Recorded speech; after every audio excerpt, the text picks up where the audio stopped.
या वीणावरदण्डमण्डितकरा या श्वेतपद्मासना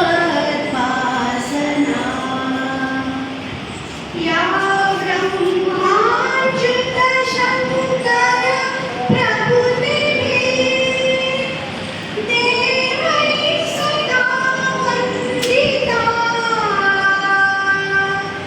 सा मां पातु सरस्वती भगवती निःशेषजाड्यापहा।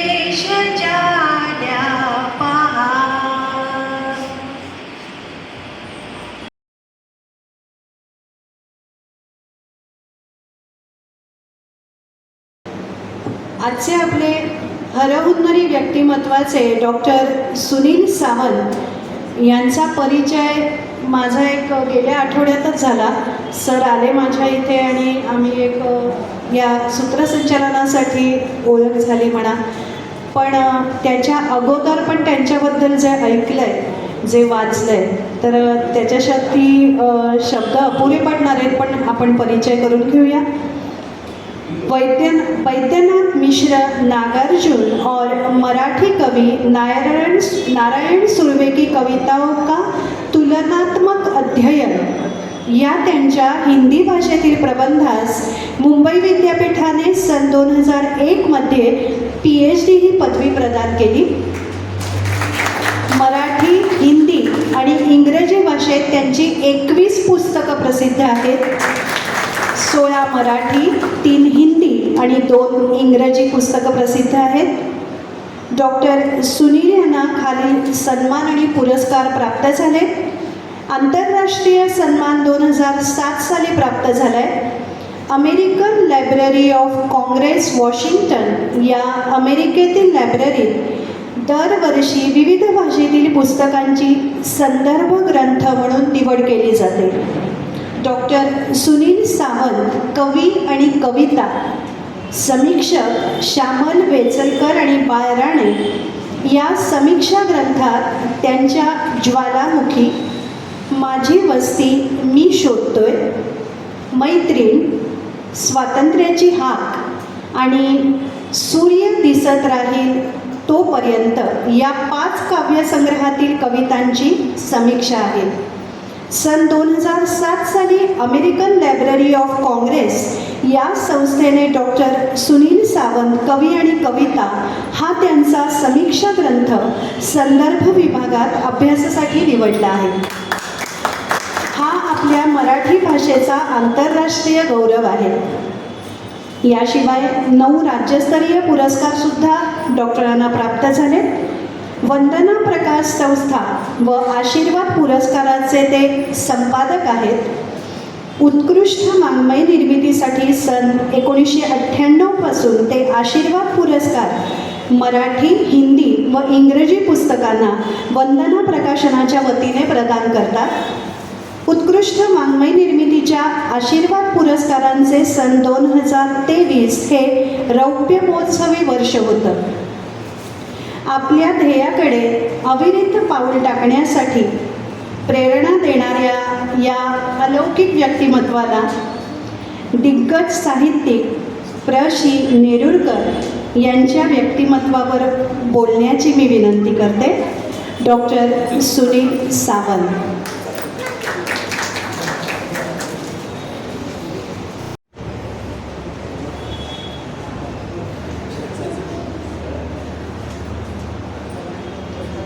रसिक हो,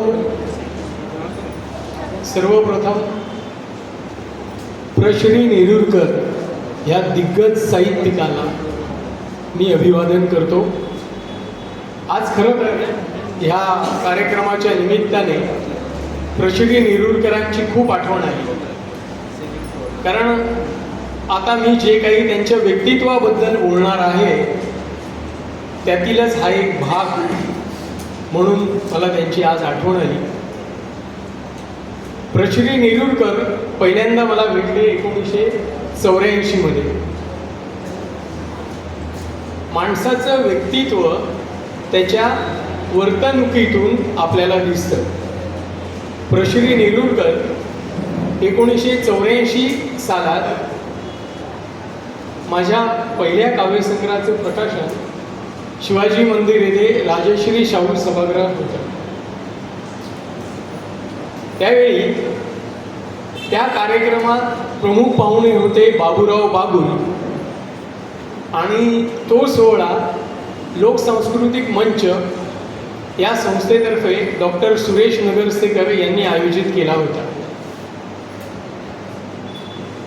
तुम्हाला गंमत सांगतो, त्या सोहळ्याचं जे बॅनर शिवाजी मंदिरच्या खाली लावलेलं होतं ते वाचून शाहीर साबळे आणि प्रश्री नेरुरकर त्या कार्यक्रमाला उपस्थित राहिले. हे या महान साहित्यिकांचं मोठेपण आहे. आणि ते रसिकांमध्ये बसले होते.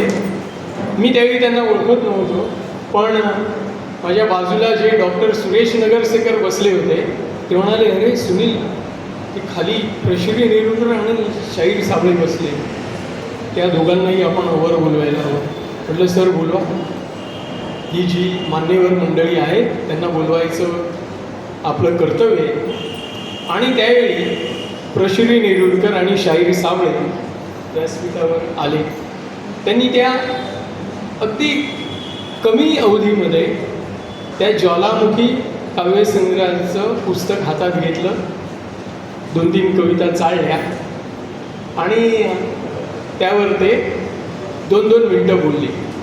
आणि त्यावेळी प्रश्री नेरुरकर म्हणाले की ही सामाजिक बांधिलकी असलेली कविता आज 1984 ह्या जरी नवोदित एका कवीने लिहिलेली असली तरीही हा उद्याचा भविष्यातील अधिक चांगल्या कविता रचणाऱ्या एका कवीचा हा पाया आहे. रसिक हो, सांगण्याची गोष्ट एवढीच आहे की माणसाचं व्यक्तित्व, ती दोघंही किती महान व्यक्तिमत्व होती, पण तरीही त्यांनी एका नवोदित कवीचं जे कौतुक केलं ते महत्त्वाचं आहे. हे असतं तुमच्या वर्तणुकीतील तुमचं व्यक्तित्व.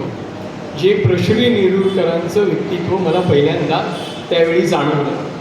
आणि 1984 त्यांच्याशी ओळख झाली. त्यानंतर 1990 आरती साहित्य संमेलन सावंतवाडीला भरवलेलं होतं. त्यावेळी मी नवोदितच होतो, पण प्रश्रींचा आणि माझा संपर्क होता. तर प्रश्री मला म्हणाले, सुनील आपल्याला त्या साहित्य संमेलनाला जायचं आहे. म्हटलं जाऊया सर. त्यावेळी ते म्हणाले की आपल्याला एक माझे मित्र जीप देणार आहे, तर आपण 5 जण जाऊया. म्हटलं जाऊया सर. आमच्याबरोबर 5 जण जे होते ते विद्याधर भागवत, आना पेडणेकर, कवी वसंत सावंत आणि मी आणि प्रश्री असे आम्ही 5 जण त्या आरतीच्या साहित्य संमेलनाला जीपमधून निघालो. त्यावेळी पेट्रोलचा काहीतरी प्रॉब्लेम होता. पेट्रोल मिळत नव्हतं मुबलक प्रमाणात. तर आम्ही मुंबईहून निघाल्यानंतर प्रत्येक ठिकाणी थोड्या अंतरावर थोडं पेट्रोल भरून घेत होतो. तर प्रश्री म्हणाले, बघा हे त्यांच्या व्यक्तिमत्वातला हा जो भाग आहे महत्त्वाचा तो सांगतो की ते म्हणाले, काय काळजी करू नका, आपल्याला समजा ह्या प्रवासामध्ये मध्ये जर पेट्रोल नाही मिळालं तर आपण एखाद्या ठिकाणी राहूया, एखाद्या हॉटेलात आपण राहू, तुम्ही कोणी काळजी करू नका, मी तुमच्याबरोबर आहे. ही दुसऱ्यांची काळजी करण्याची प्रवृत्ती त्यांच्या व्यक्तित्वात होती. हे व्यक्तिमत्व असं असतं की प्रश्रींनी आमच्या मनावर जे राज्य केलं त्यातला हा एक महत्त्वाचा भाग आहे. आणि जेव्हा आम्ही इथे संमेलनात गेलो, आरती साहित्य संमेलनात 1990 मी तर पळसुलकर हायस्कूलमध्ये झालेलं. त्यावेळी आमच्याबरोबर आणखीन दिग्गज साहित्यिक होते. हा आमचा म्हणजे भाग्याचा भाग आहे. गंगाधर गाडगीळ, मधु मंगेश कर्णिक, मंगेश पाडगावकर, विद्याधर भागवत अशी सगळी दिग्गज साहित्यिक मंडळी त्या साहित्य संमेलनाला उपस्थित होती. आणि आदल्या दिवशी तिथे आम्हाला सगळ्यांना एक स्नेहभोजन होतं. रसिको, हे मी मुद्दाम सांगतोय की ह्या सगळ्या अनुभवामुळे मला जे कळलं आहे ते तुमच्यापर्यंत पोचवायचं आहे. ते अशा अर्थाने की आपण ही जी सगळी साहित्यिक मित्रमंडळी आहोत, हे आपण कोण कधी लहान नसतो, कोण कधी मोठं नसतं. हे वाक्य गंगाधर गाडगीळ यांनी आम्हाला तिथे सांगितलं. गंगाधर गाडगीळ म्हणाले की अरे बाबा, तू एवढा लांब लांब का बसतेस? म्हटलं नाही सर, तुम्ही एवढे सगळे दिग्गज साहित्यिक आहात आमच्याबरोबर आणि आम्ही कसं तुमच्या बाजूला बसायचं. ते म्हणाले साहित्य क्षेत्रामध्ये आपण कुणीही लहान मोठे नसतो. प्रत्येकाची साहित्याची प्रतिभेमधील प्रगल्भता कमी अधिक असू शकते, पण मुळातच साहित्य लिखाण करणारी सगळी व्यक्तिमत्वे असामान्य असतात. बघा, जर तुम्ही विचार करून बघा, 140 कोटी जनता आहे भारतातील. सगळ्यांच्या मनामध्ये मिनिटाला हजारो विचार येतात. हा शास्त्रीय संदर्भ आहे. माणसाच्या मनात मिनिटाला हजारो विचार येतात, पण त्याच्यावर चिंतन करून, मनन करून जे लिखाण करतात, मग ते कविता असेल, कथा असेल, कादंबरी असेल, नाटक असेल, हे लिहिणं म्हणजेच त्या व्यक्तीचं ते असामान्यत्व आहे असं मला तरी वाटतं. त्यामुळे माझ्या दृष्टीने कोणीही लहान नसतं आणि कोणीही मोठं नसतं. तर रसिको, त्यावेळी 1990मध्ये प्रश्री नेरुरकरांनी मित्रत्वाचं नातं कसं असावं हे आम्हाला त्यांनी सांगितलं. साहित्य संमेलन झाल्यानंतर 1990च्या डिसेंबरमध्ये रत्नागिरीला अखिल भारतीय मराठी साहित्य संमेलन होणार होतं. त्या साहित्य संमेलनासाठी मधु मंगेश कर्णिक निवडणुकीत उभे होते. तर प्रश्री म्हणाले, काहीही करून आपलो मधु निवडून येऊ होयो. आदल्या दिवशी तिथे आम्ही सगळे बसलो होतो साहित्य संमेलन संपल्यानंतर, आणि दुसऱ्या दिवशी त्या निवडणुकीचा निकाल होता. आम्ही विद्याधर भागवतांच्या घरी दुसऱ्या दिवशी सकाळी बसलो होतो आणि प्रश्रींना एवढी चिंता वाटत होती की ते म्हणाले, अरे रेडिओ लाव, रेडिओ लाव. ते विद्याधर भागवतांना म्हणाले, रेडिओ लावा, मधुबाईंचा रिझल्ट लागेल आत्ता. एवढे ते उत्साही होते. मित्रत्वासाठी आपलं पूर्णपणे सगळं जे त्यांना मित्रत्वासाठी करता येण्यासारखं होतं ते त्यांनी त्यांच्या निवडणुकीत आधी केलेलं होतं. त्यावेळी मराठी साहित्यामध्ये अखिल भारतीय मराठी साहित्य संमेलनाचे अध्यक्ष निवडण्यासाठी काही ठराविक साहित्यिक मंडळी मतदान करायची आणि ते प्रश्री नेरुरकरांनी मधुबाईंसाठी केलेलं होतं. आणि त्यामुळे त्यांना खूप उत्सुकता होती की मला रिझल्ट ऐकायचं आहे आणि मग आपण इथून निघूया. आणि 7 वाजता जेव्हा रिझल्ट लागला त्यावेळी रेडिओवर बातमी आली की मधु मंगेश कर्णिक यांची अखिल भारतीय मराठी साहित्य संमेलनाच्या अध्यक्षपदी निवड झाली आहे. ते एवढे आनंदित झाले की हे त्यांचं प्रेम बघून मला एवढं मनात असं तुम्हाला सांगता येणार नाही शब्दामध्ये, एवढं माझ्या मनामध्ये गलबलून आलं होतं की केवढं ह्यांचं मित्रत्व. तर व्यक्तित्वामध्ये हे मित्रत्वही तेवढंच महत्त्वाचं असतं. त्यानंतर ज्यावेळी आम्ही 1990मध्ये अखिल भारतीय मराठी साहित्य संमेलन रत्नागिरी येथे गेलो होतो त्यावेळी जाण्यापूर्वी मला मधुबाई म्हणाले की तुझा एक काव्यसंग्रह आपल्याला तिथे संमेलनात प्रकाशित करायचा आहे. म्हटलं सर काय तयारी केलेली नाही आहे. म्हणाले काय सोपं आहे, तू करून घे आणि घेऊन ये पुस्तक, आपण तिथे प्रकाशित करूया. प्रशिवी निरुडकर मला म्हणाले, ही एक त्यांची खूप महत्त्वाची आठवण सांगतो तुम्हाला. ते मला म्हणाले की सुनील, तू सगळ्या कविता संकलित कर, माझ्याकडे घेऊन ये, मी त्या बघतो, वाचतो आणि मग आपण त्यातून निवडूया आणि एक काव्यसंग्रह प्रकाशित करू तिथे. त्यांच्या घरी जेव्हा मी गेलो, त्यांनी ते पुस्तक सगळं पाहिलं हस्तलिखित आणि म्हणाले की ठीक आहे, ह्यातल्या मी कविता निवडून तुला उद्या देतो, तू उद्या ये आणि घेऊन जा. आणि अचानक त्यांना एक काम निघालं. हे सांगण्याचा हेतू मी सांगतोय तुम्हाला.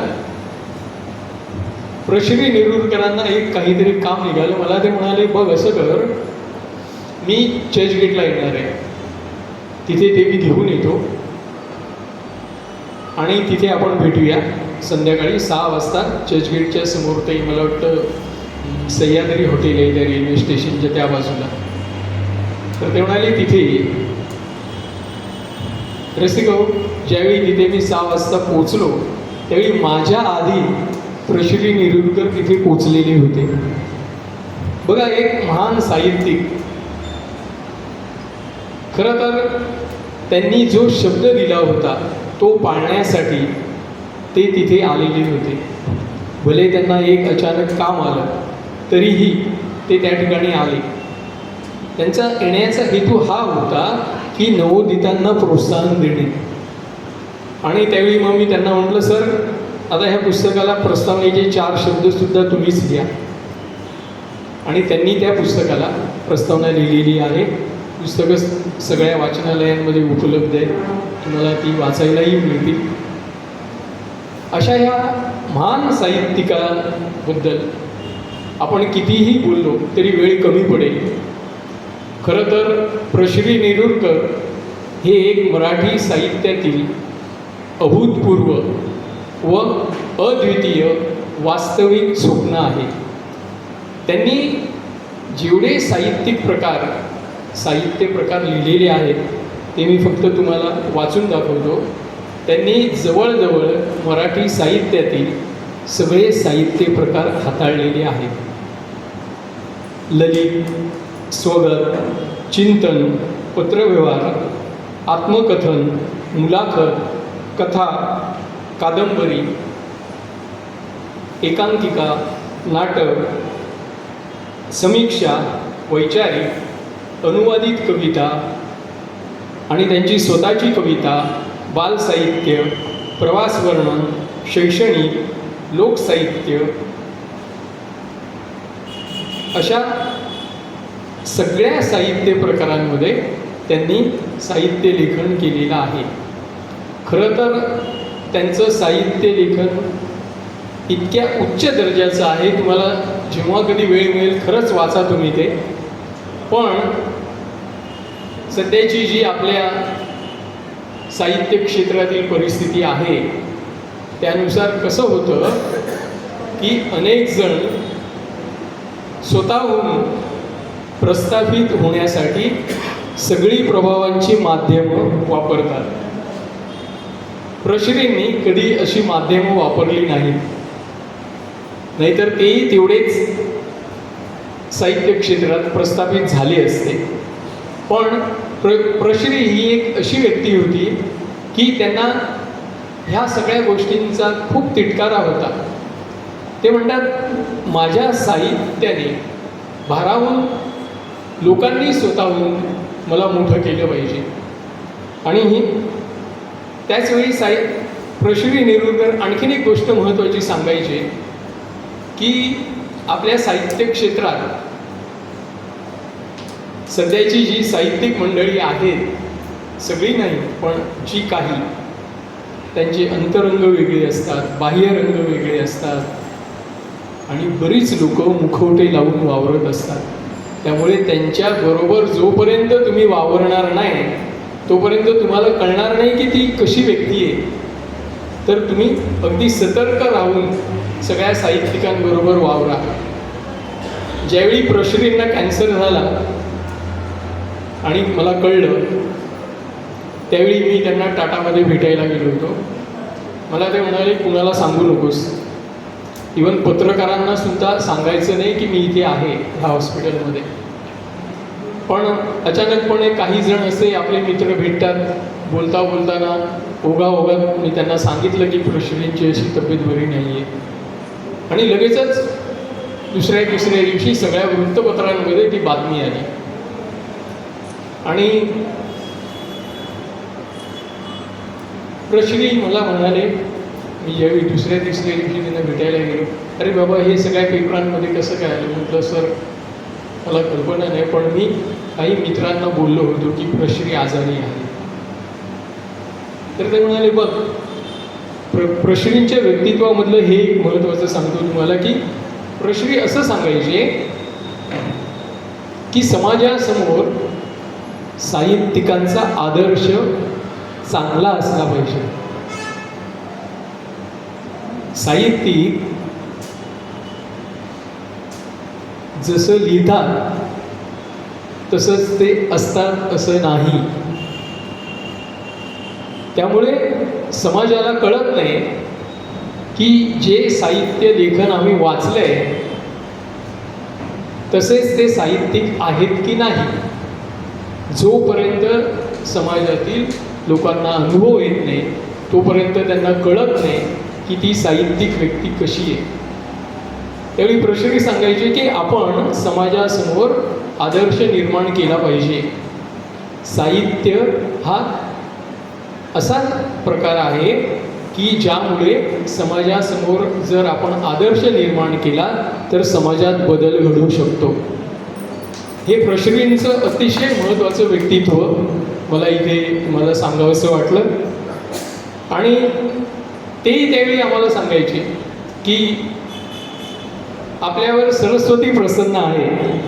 प्रश्री असं म्हणायचे की आपल्यावर सरस्वती प्रसन्न आहे आणि त्यामुळे सगळ्यांवर हे जे सगळे कवी कवयित्री लेखक आहेत त्या सगळ्यांवर सरस्वती प्रसन्न आहे, म्हणून आपण आपल्या मनातील हे विचार शब्दांमध्ये मांडू शकतो. प्रश्री एक गोष्ट नेहमी सांगायची की समाजाची आपल्याकडून साहित्यिकांकडून काही अपेक्षा असते आणि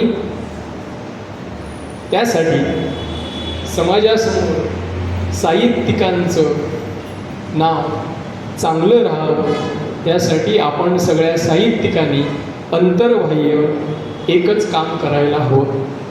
चांगलेपणाने जे आपण लिहितो तसंच आपल्या वर्तनात असलं पाहिजे असं नेहमी प्रश्री सांगायचे. रसिको, खरं तर प्रश्रींवर बोलायला कित्येक दिवसही आपल्याला पुरणार नाही. त्यांचं खूप साहित्य आहे आणि एवढं सगळं आत्ता आपण इथे त्यांच्या व्यक्तित्वाबद्दलही बोलताना मांडू शकत नाही आहे. पण ही अगदी थोडक्यात मी आपल्यासमोर त्यांचं अगदी खूपच कमी व्यक्तित्व आपल्यासमोर मांडलेलं आहे. आणि आता प्रश्रींसाठी आणि आपल्या सगळ्यांसाठी एक छोटासा शेर मी पेश करतो आणि मी हे माझं छोटंसं भाषण प्रश्रींच्या व्यक्तित्वावरचं संपवतो. रसिको, हा शेर आहे. हम ना अजनबी है ना पराये है, हम ना अजनबी है ना पराये है, आप और हम एक रिश्ते के साये हैं. जब जी चाहे महसूस कर लीजिएगा, जब जी चाहे महसूस कर लीजिएगा, हम तो आपकी मुस्कुराहटों में समाये हैं, हम तो आपकी मुस्कुराहटों में समाये हैं. धन्यवाद.